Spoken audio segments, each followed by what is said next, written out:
We have to remember that China's economy is the second biggest economy in the world. It's facing a variety of potential crises. China stabilizing and becoming a more stable part of the global economy, actually introducing GDP growth into the global economy, is good for everyone. And that's why I think the end justifies the means here. I think at the moment, certainly, there's a lot of uncertainty about what China's doing, and that's probably my biggest criticism, is that China has to be more specific about exactly how much further the currency will fall.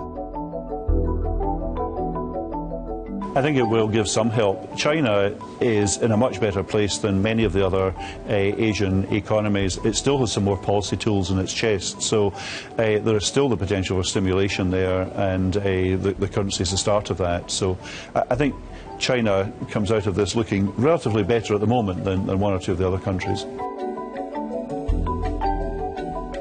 How can we compete? They continuously cut their currency. They devalue their currency, and I've been saying this for years. They've been doing it for years. This isn't just starting. This was the largest devaluation they've had in 2 decades. They're making it impossible for our businesses, our companies, to compete. They think we're run by a bunch of idiots.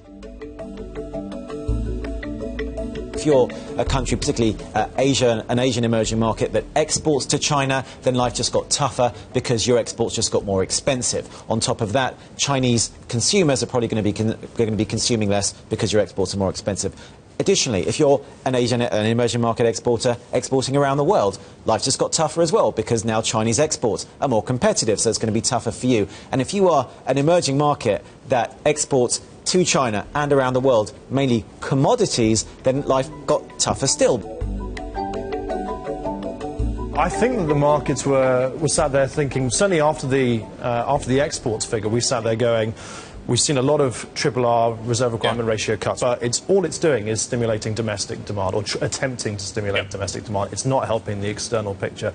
So I think there were people out there who were thinking we're going to have to see some kind of exchange rate policy coming, maybe selling of FX reserves, more overt interference in the currency markets to help the Chinese yuan position. We didn't see this happening 24 hours after that export figure, however.